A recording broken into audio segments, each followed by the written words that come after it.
My name is Sibonelo Kumete. I'm going to be the program director for today. I would like to check with my colleagues, especially you, Candice and Sma, that all our invited guests have joined the program or not, or should we wait for a little bit for them to join? Please give us about 2 minutes. I'll confirm soon. Okay, thank you very much. Thank you. Okay, colleagues, we are going to wait for 2 minutes to allow more time for our guest to join. Then we will start the program. I would like to call Kathy to introduce our speakers. Good morning, students. Good morning, colleagues and our guests. My name is Catherine Dikhale, and I'm a career guidance practitioner in the Counselling and Career Development Unit at the KZN region. I will be introducing our speaker for today, who is going to do the subject expressions of Indigenous or spiritual calling in higher education. Anele Siswana is a distinguished graduate in clinical psychology from Rhodes University. He stands as a thought leader and trailblazer in the field of psychology. As a registered clinical psychologist with the Health Professions Council of South Africa, Anele's journey has been characterized by a relentless commitment to transforming mental health care and making it more accessible to all South Africans. Siswana's impact transcends professional boundaries. He has emerged as a prominent brand influencer, partnering with various campaigns focusing on mental health, culture, identity, diversity, and inclusion. His role as a corporate wellness consultant further highlights his commitment to raising awareness about mental health and providing essential psychological and consulting services. Students and colleagues, let's welcome Mr. Anele Siswana. Mr. Anele Siswana, the floor is yours, sir. Thank you for the invitation to come and share my thoughts and views around mental health in the context of higher education. And I suppose it's a conversation that a number of students are needing at this particular time, where the ideas of uktwasa and what it means is somewhat not understood in the context of higher education. We have student counseling that tries its level best to make sure that students get the highest level of psychological and mental health care services. But to a larger extent, a number of my colleagues and clinicians are not healers or trained as healers that work within uMoya or abantu ababiziwe. Particularly, we are trained to be psychologists, we are trained to be registered counselors and peer helpers to assist people, it's particularly students, to cope with mental health distress in higher education. But today is quite different as we're talking about Indigenous and spiritual calling in higher education, understanding the signs, symptoms, and therefore implications that then come as a result of that. As you have heard, that I'm a clinical psychologist by training. I'm an African spiritual healer. You can call me Gogo, you can call me Ungulo. My ancestral name is Majeli. I'm led by a female ancestor who her name was Nomaxhosa. So I entitled this talk Ungulo ya Thongo, uMoya, and Indigenous spiritual calling in higher education. So I'm told that the Career Counselling and Career Development Unit is starting its week of my mental health matters, a subject that is very close to my heart around mental health care matters. So in our world of those who are called as healers, when we greet, we begin by saying Kamaku, Tokozani, Makosi, Lisedi Khanya. These are words that highlight the essence of light, acknowledgement, peace, and joy. When we refer to those who are called, who are also healers, we call them Umhlekazi, Mtomdala, Thongo Makosi, Gogo, Mkhulu, Siyacama kushe, we say Mabudede Bumnyama Kuvele Okhanya. So in terms of myself as to who is presenting in front of you today, I identify as a black gay man, a queer man. You can see over there the tripartite there. You see the LGBTI logo or label or flag. You see the ancestral cloth. You see the beadwork. You see various aspects of who am I as a healer and as one who brings in intersections of who am I in the world and how those inform the way that I do. On the other side, you can see the typical looking like psychologist. And people often ask me, how do I integrate all of these intersections and positionings in making my life be the way that it is now? The framework of my work draws from the work of Werner Berman, a psychiatrist that wrote a book, Living in Two Worlds. And this book holds my multiple identities for being Umphilisi, the healer, and a clinician. I'm mostly immersed in scholarship around people who are asking who is an African scholar, people who are writing about African things. The likes of Professor Gratele, Professor UMoya, and many others who inform my understanding of what it means to think the way that I think and write in the way that I write. So now I suppose before we can go forward, people are interested in understanding what is really African spirituality, what Xhosa we call it, Inkolo Yakwantu. These are most important markers of African spirituality. One, we have uQamata, Umvelingangi, Utiko, indigenous words that we use to refer to the higher supreme natural power that is God. We have Indalo, nature, and Izidalwa, God's creation. And we've got Iminyanya, Amathongo, Idlozi, Badimo, which denotes variations of ancestors. And then we've got Amasiko, Nezithethe, indigenous cultural and spiritual practices. So these are things that comes to one mind when you start thinking around African spirituality. The second element around African spirituality is what we then call ubizo, or umsebenzi weThongo, that is work of those who have called us in the area of spirit and who guide us in understanding what is ubizo in the context of African spirituality. Now, before we get to the core of it, I always want to give people an understanding of how come I ended up becoming the person that I am as a healer as well as a psychologist. So I come from a lineage of Xhosa diviners called Amagqirha in the Eastern Cape.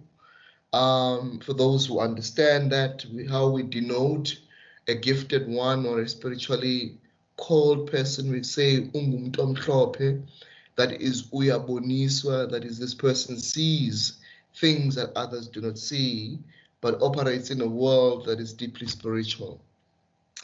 I always help people to understand the differentiation between ukugula versus Ungulo.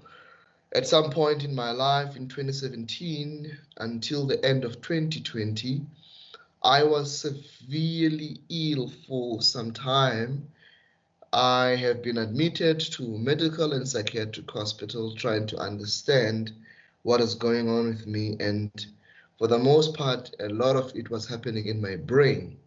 So I went for MRIs, EEGs, all of those that you can think of understanding what is going on with the brain. And to some extent, yes, there was stuff that we found as a result of my existing medical condition. I was hit by a car and then I developed a traumatic brain injury. And so I then developed what we call temporal lobe epilepsy. And post-temporal lobe epilepsy, I was diagnosed with adult ADHD. I was depressed with anxiety and depression. The list is endless. But there was a point where I was not getting well. And that point necessitated that I am taken to a divine healer and a spiritual healer. And that's when I discovered that I come from a lineage of healers, amagqirha and abantu uMoya. And eventually I then got to discover that I have this ancestral gift to see ukubona and uphilisa abantu through spoken word, through prayer, and healing people in various ways. Now, it then meant I needed to start a journey towards understanding my calling of what was it exactly, what does it mean for self and others, and eventually in 2021, I then had to accept my calling and started doing whatever that I needed to do to then honor my calling. However, being young and navigating life, it's not easy to have this calling. This is the kind of calling that you can never easily accept because it comes with a lot of responsibility. It comes with a lot of understanding that eventually you've got to really understand that it's a call that transcends self. It's a call that you can never do it on your own, but you understand that at the end of the day, it's about serving people, it's about serving God, it's about serving your ancestors and those whom you are called to heal. Challenges and lessons, I suppose, as I told you, as a young person, you want to live your life. I call it a temporal inconvenience for a better life-changing moment in your life, which does not necessarily come easy. So it is not a nice thing to experience and have, but eventually you get to live and accept that there's nothing you can do about this because this is what you are called to do. Lessons I've learned, I've grown as a person. I have become a better human being. I've grown as a healer. I'm still in a journey of undergoing various complicated stages of uktwasa wakhosa. But overall, this has been one of the most eye-opening experiences in my life, but mostly a very helpful journey that helps me to understand that this is a call to service, but mostly a call to serve those who are struggling with mental health in relation to ubizo, because the question that always comes, how then do we discern and make people understand the fine line that exists between insanity and a spiritual calling?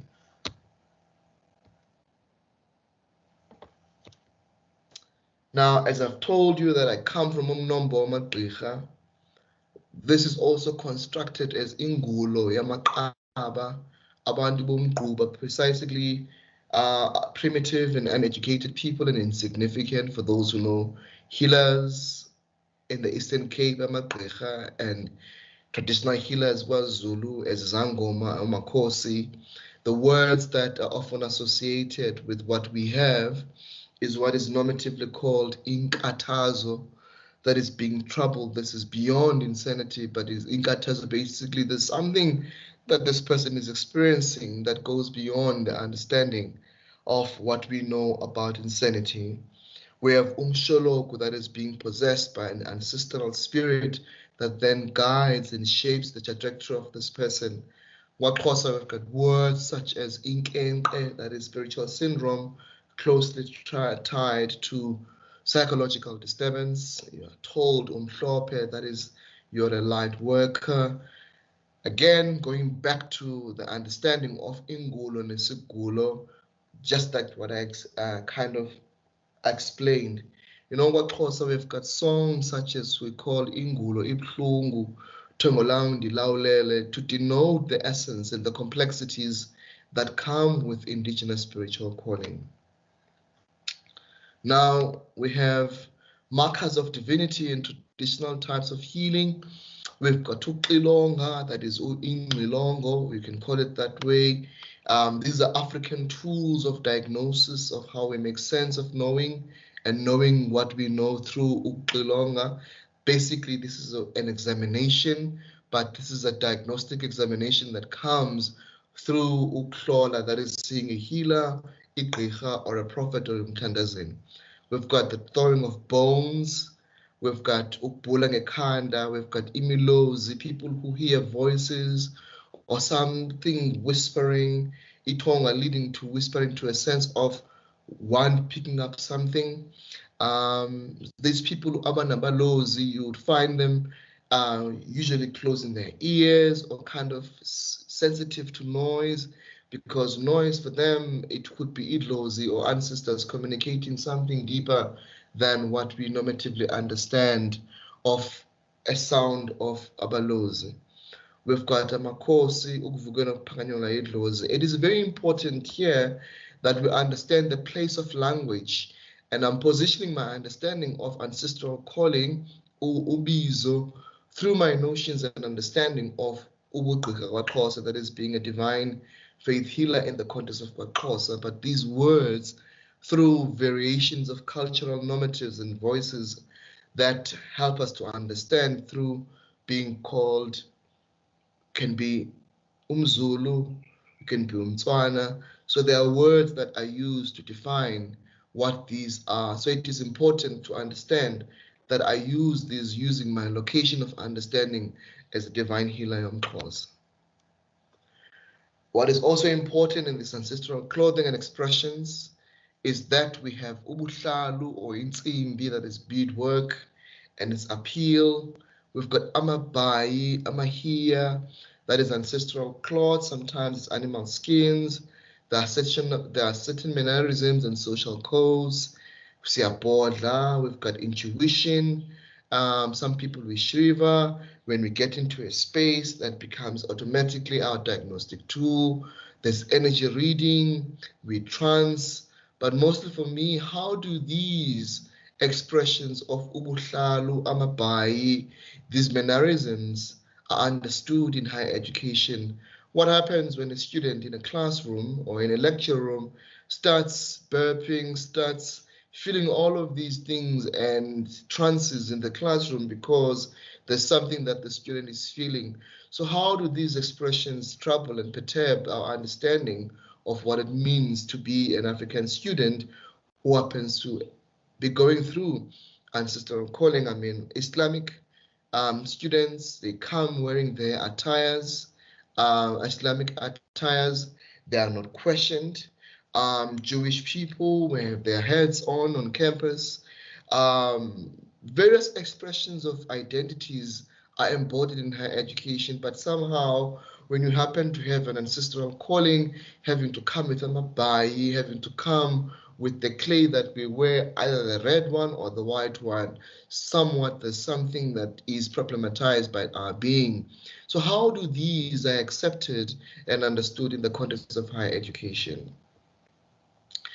And mostly when students come to student counselors, psychologists, and peer helpers sometimes, how do we really discern and differentiate if the patient, it being the student in this case, experience or reflects pathology or the possibility of some spiritual presentation? And this is where it is important that we need to understand that not all clinicians are inclined or have an understanding of talking about these things in the clinical space, which then means that sometimes we would need to be sophisticated in our understanding, and understanding that sometimes student counseling is just student counseling.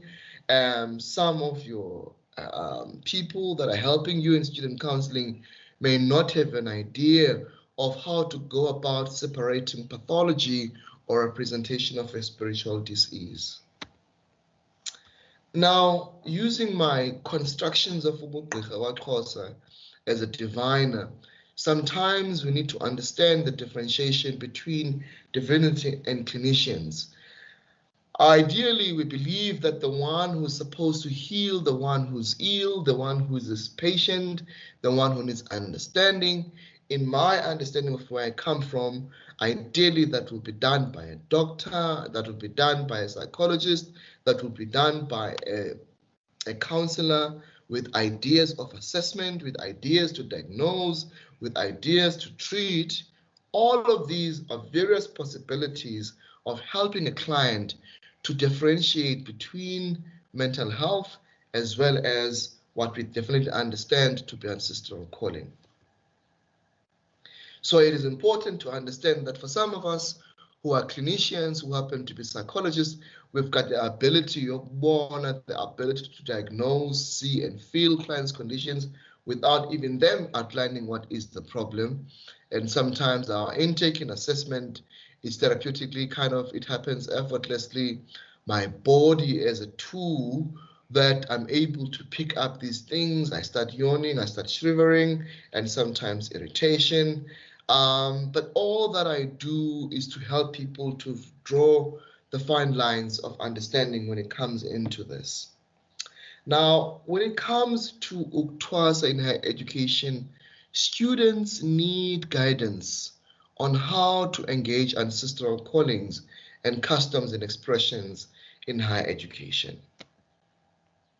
So what does research tell us about uBizo and uThwasa in higher education? So I've been doing some work, and it's interesting to discover that other universities are a step ahead. The University of Cape Town, they have just their recent preliminary findings on student wellness services around Indigenous health surveys. It shows that 25% of the students sampled are undergoing an Indigenous or an African spiritual rite of passage, which impacts their academic experience. What does this mean? It means that 25% of the student community at UCT are somewhat understanding that there are things that they have to undergo that have a lot to do with their Indigenous or African spiritual rites of passage. And to amplify this further, I want us to understand that some of the symptoms that we may experience as a result of seeing these expressions in our campus or in our universities, not all students would have this ancestral calling. Some students may just be having what I call a brief psychotic episode. It could be induced.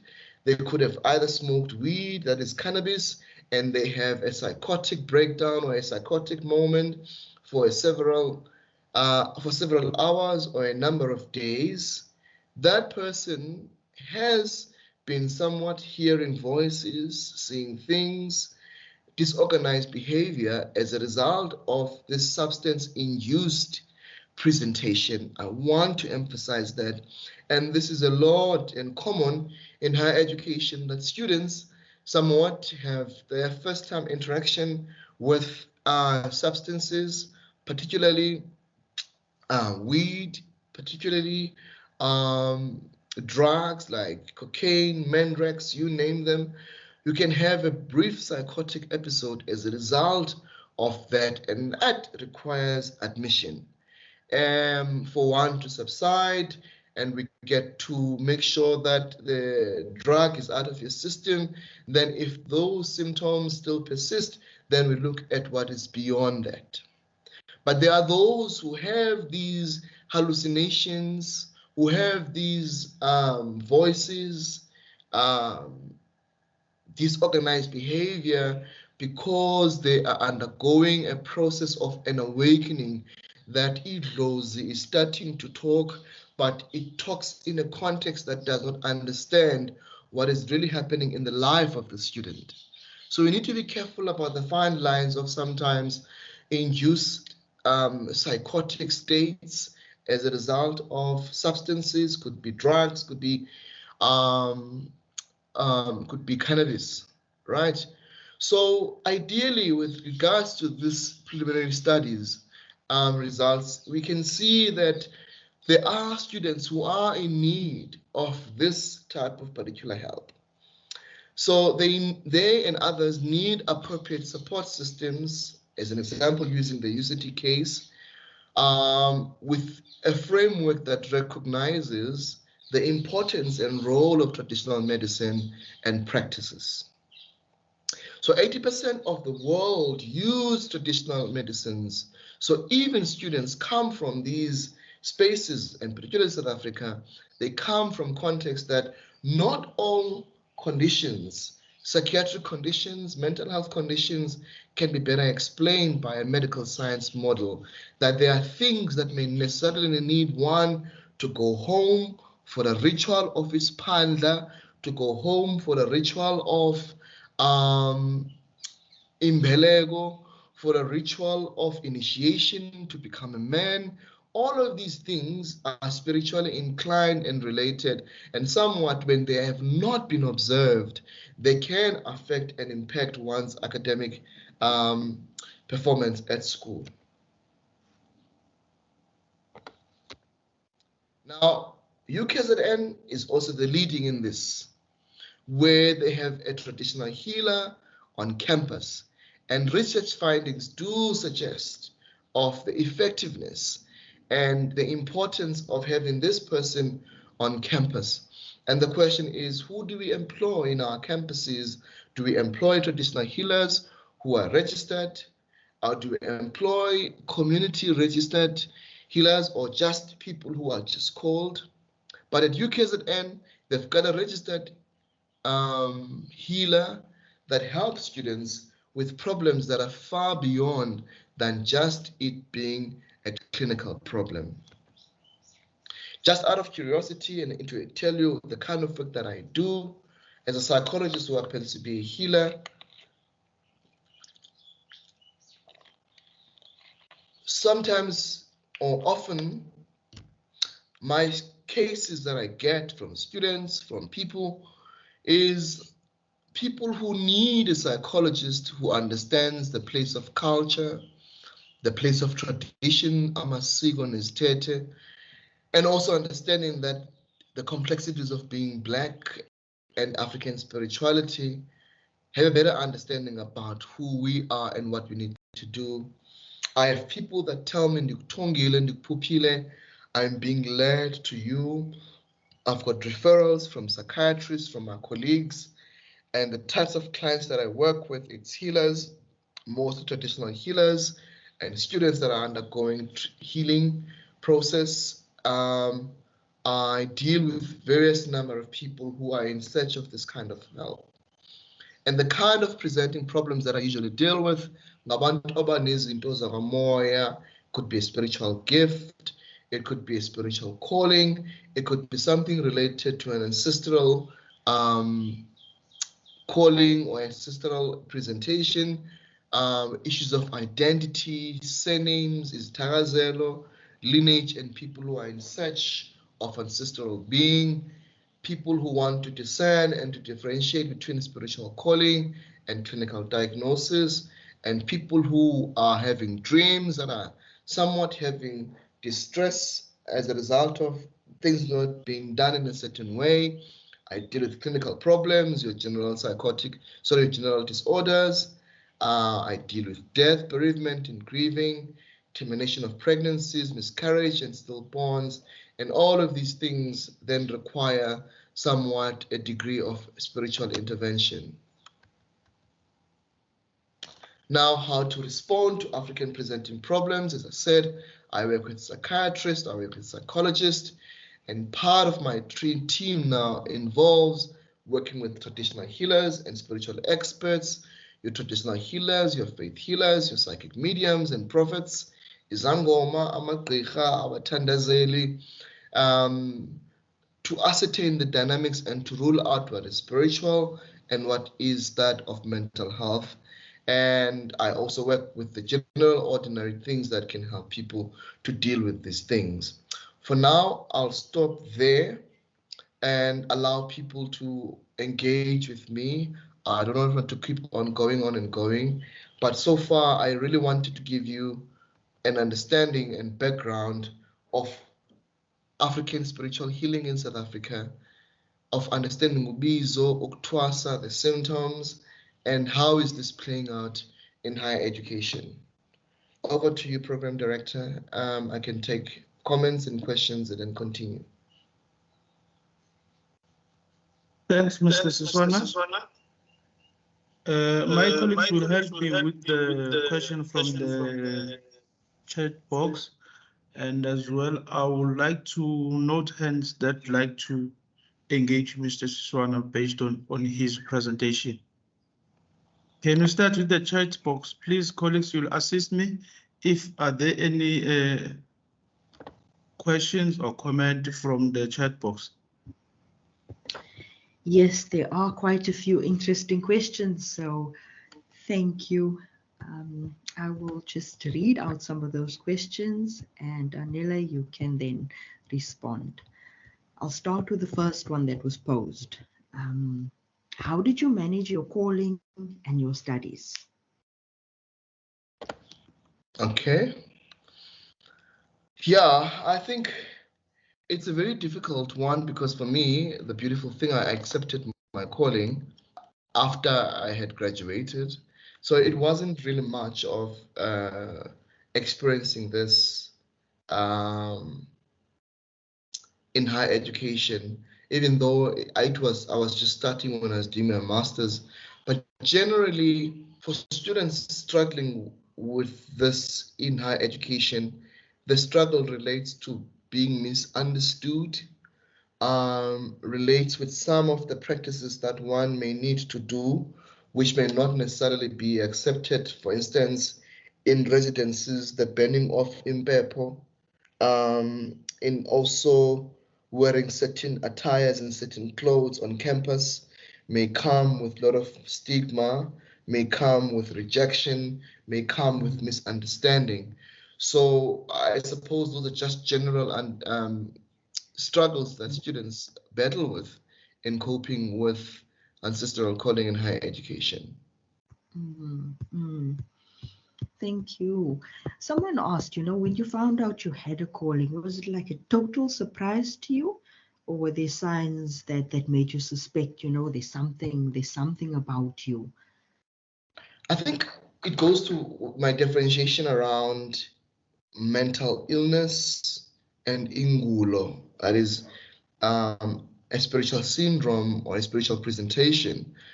So for the most part, I had evidence of physical illnesses, like I told you, the temporal lobe epilepsy, the ADHD. Those were better accounted for by psychiatric and medical condition.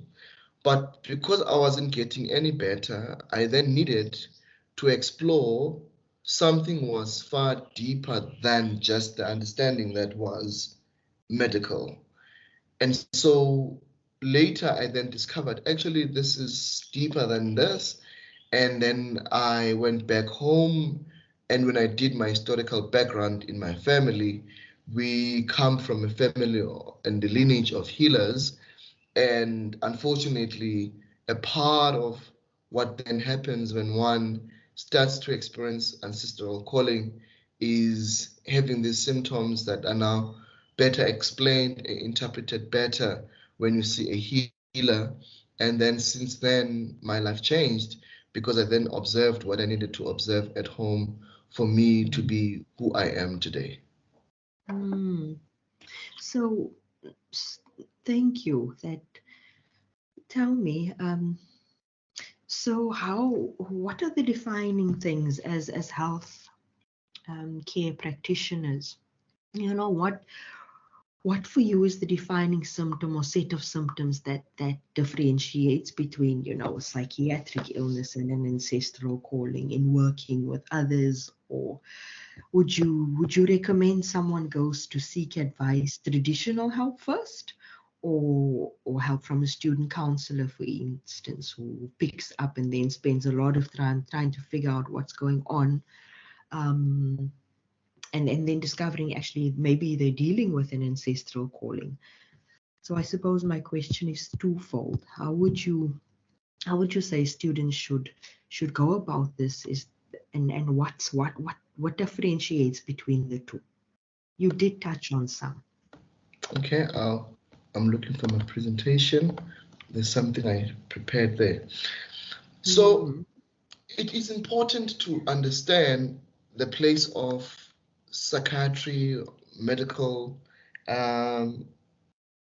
conceptions of what illness is, or what we understand illness to be, because that's going to help us to differentiate that there are conditions that require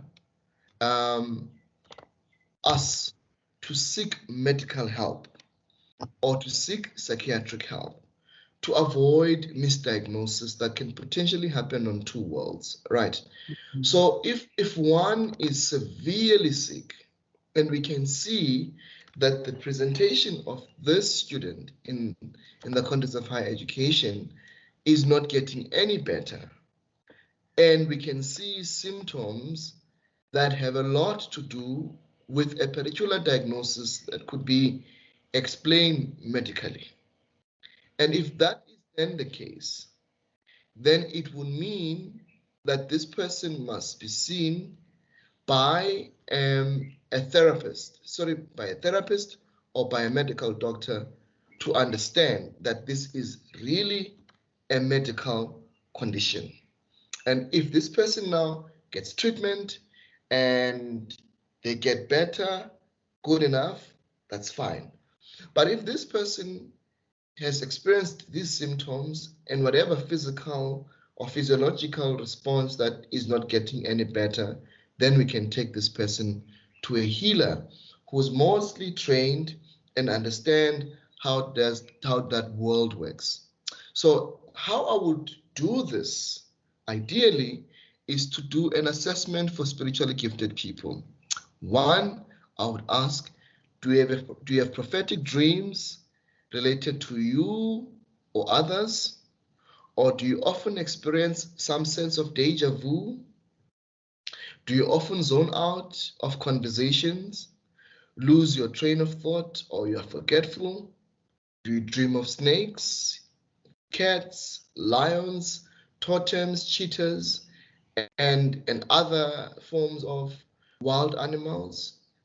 Do you ever dream of the ocean, sea, rivers, being engulfed by waves or living under the water? Do you ever dream of flying or being chased by police or old people? Do you have repetitive dreams of going back to school or university to learn? So this depends on how your ancestors then show up. Do you often feel drained by people and sometimes feel quite overwhelmed emotionally? Have you suffered from depression or anxiety? Are you highly intuitive, highly sensitive? Sometimes you are irritated to sound. Do you often feel strange or displaced in spaces where you don't feel like, I shouldn't be here? Are you not happy with what you are doing? Do people come to you for advice, for comfort and solace? Do you sometimes get questions about how this happened, or people asking you to take them through things? Do you have a greater sense of helping people to understand things? Are you a judge of good character? Do people find you intense or kind of different? So all of these things, they help us to understand that the spirit sometimes is talking. So if these things, you dream a lot, you see things, you feel, then this is a sign that there's something that needs to happen. Sometimes when ancestors are trying to get your attention, you may come across as depressed, feeling anxiety, headaches. You may experience that sometimes you are meant to channel messages through your readings, and sometimes this is why you have these headaches. Sometimes there are spiritual blockages. Sometimes you find yourself burping and yawning and twitching. So all of these things are signs that this person has an ancestral feeling, symptoms that are starting then now to reveal themselves, asking for attention from whoever needs to make sure that they understand what needs to happen as part of this journey. I hope that helps. Yes, yes, yes. Definitely. I am going to take a question from the floor, from Miss Catherine Dechale, as she posed a question. I'm not sure if it has been answered. So Catherine, if you could just ask your question, also then Dr. Hendricks. Okay, I have got a question. Did you have to like merge your spiritual gift with your profession? And if so, do you have to cater to a specific group, maybe people who believe in ancestors, or is it for like everyone? Yeah, I work with spirituality, right? It's just that my orientation has a lot to do with African spirituality, right? So my orientation is African spirituality and African spiritual or indigenous healing. However, because I'm a spiritual being, I'm also open to engaging with various forms of spiritualities, because what then works for me as a clinician is how the client makes sense of the world using their spiritual world and tools of how they then navigate life. I then work and amplify what then becomes a helping tool of engaging with the client. So as a clinician, I am open to various forms of spiritualities and various forms of integrating spiritual methods or spiritual methodologies. For as long as it works for the client, I'm able to work with it. Okay. Thank you. Someone is asking here, what is the meaning of seeing a big brown snake in a dream or vision that is not attacking you, but I would run away? So there are some lineages or families that have ancestral totems that are snakes. So when you see this big snake not harming you, it could be a sign that your ancestors are trying to communicate with you. But ancestors tend to communicate through symbols, through metaphors. And so the highest description of recognizing their presence and understanding that they are there and they want your attention, it will be then now seeing this totem presenting to you, basically saying, I need your attention. That's it. Dr. Hendricks, you also had a question. Thank you, Anele. Yeah, thank you, Anele, for a very interesting talk. I think a lot of what you say resonates, especially certainly for me, in terms of dealing with students who've come, who have seen with ancestral calling, and trying to delineate between, you know, the presentation one sees in terms of a clinical presentation, and then, of course, the traditional spiritual ancestral calling presentation. But one of the things that I did come across at one point in my career was a student who had, if I remember the term correctly, was Ubutwebula. And I wanted to know what was the difference between that and an ancestral calling. Okay, so uKthwebula is a form of dark work, right? It's the opposite end of the spectrum that has to do with black magic, witchcraft, right? So uKthwebula, it's witchcraft.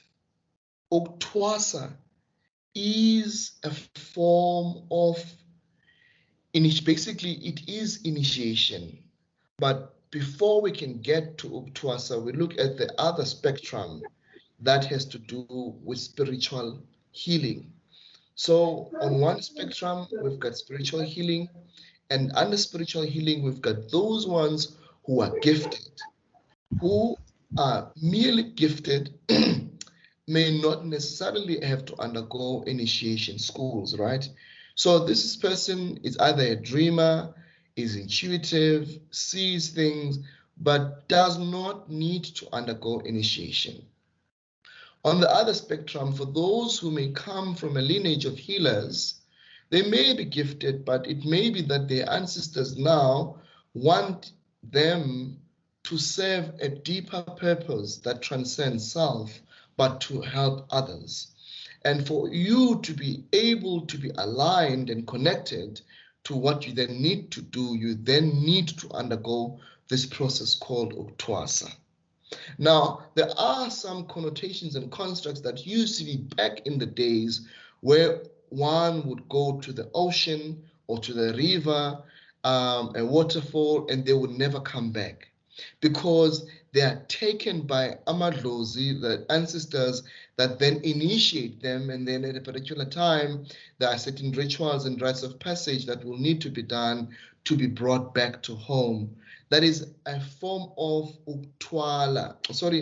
ukuthwebula umuntu ngokwethongo. Basically, this person is taken away from reality and initiated underwater. It's very rare that umuntu in our day and age would be taken by ancestors and be initiated underwater and be brought back still alive. Even though that happens, but it's one of those exceptional cases. But the most common form of uKthwebula has been impersonifying people, making people dead, whereas they are not dead, and they use their spirit and souls on the dark side of the world. Hello? Thanks, Mr. Siswana. Can I check with you, Candice? No, any other question from the chat box? Not that I can see. Not that I can see. I think we have a question from Irene. What if you dream you're eating a snake? Like I was eating and I realized that I ate a snake. I tried to take it out of the food, but it came out into pieces or not all of it. That was a question that was asked. So I think there's a lot of questions around dreams and meanings. Yeah. And so Okay, forth. I can take that, Candice. That dream is loaded. On one end, she was being shown that there might be an attempt of her being poisoned by someone. So she may need to be careful about accepting food from friends or close people, because some poisons that are done do not do the work immediately. They do a gradual, slow kind of impact. Then later you discover this person has a severe health condition which may necessarily affect them in significant ways. There's also a construct of umuntu odliswayo while sleeping.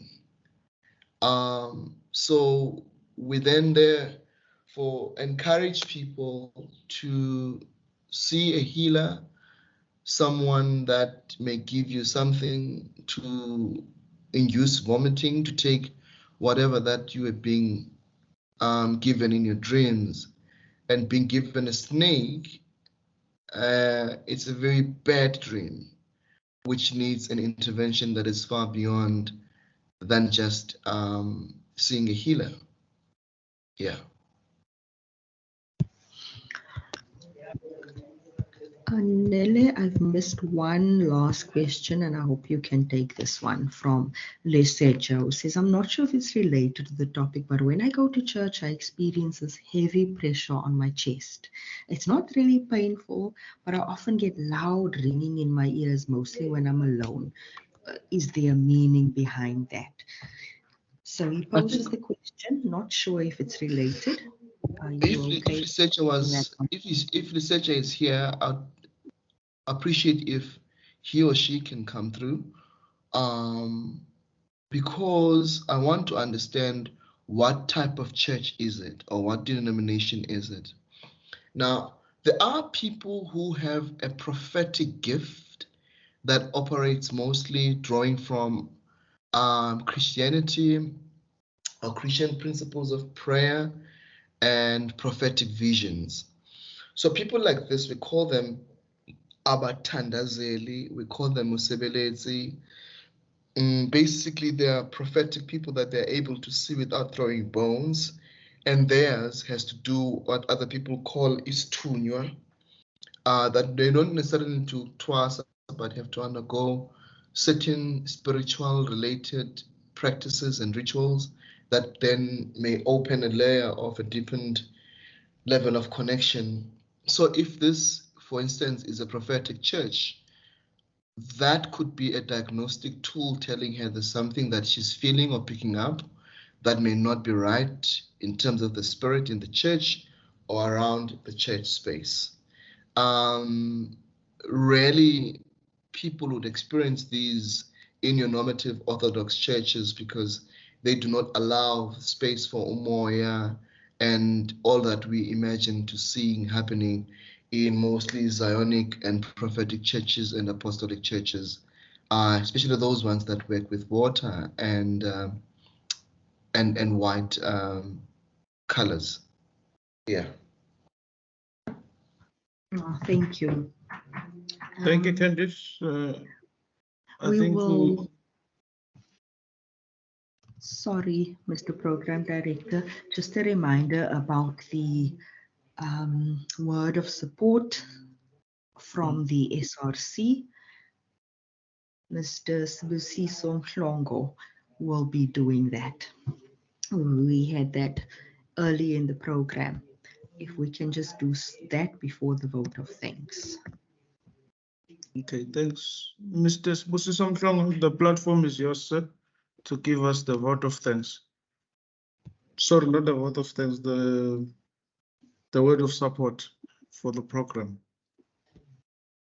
Okay, thank you so much, Program Director, and friends. And also thank you also to the speaker.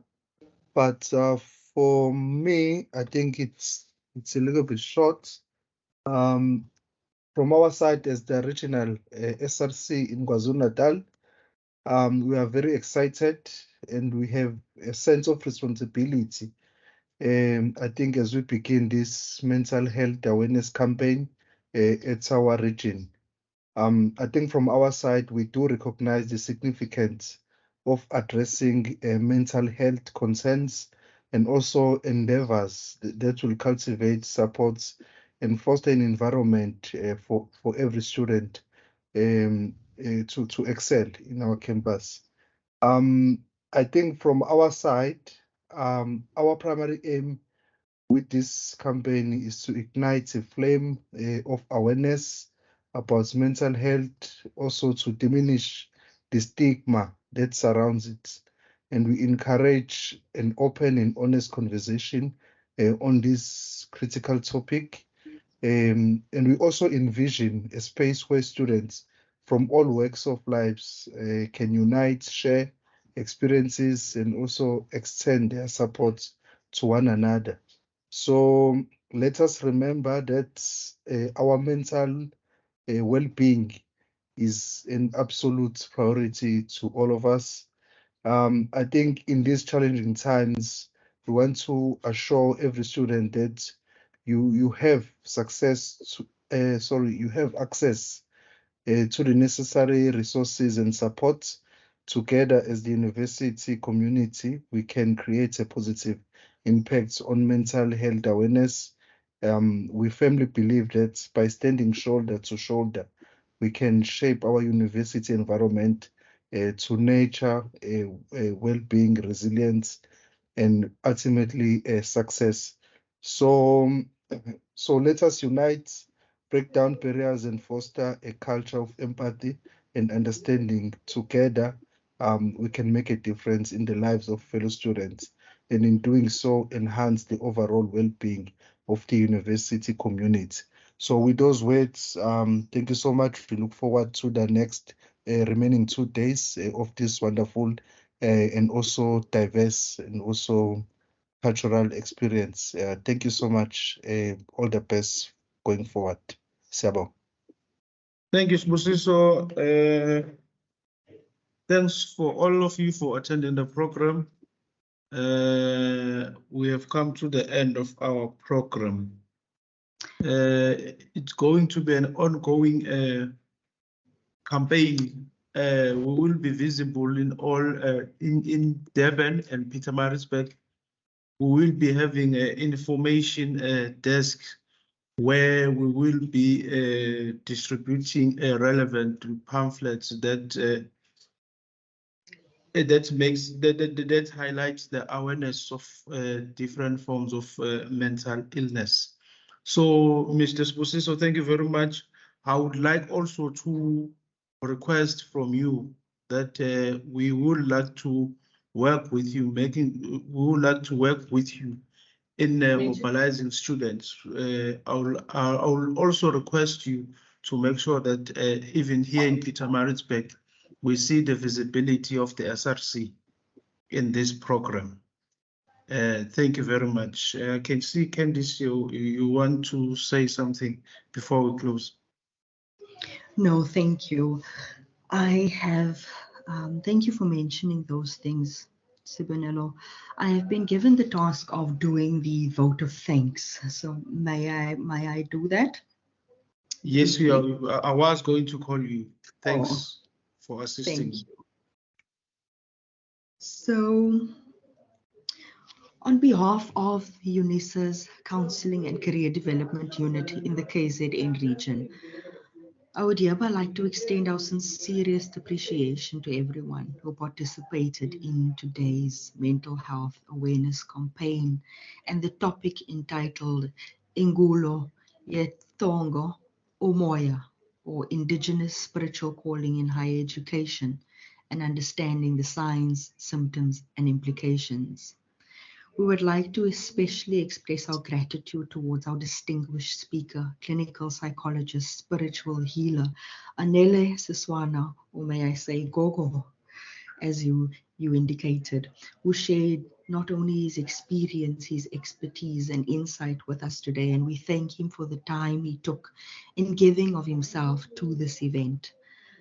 Anele has been and has always been instrumental in pioneering these dialogues and discussions in various spaces, and he continues to do so impactfully.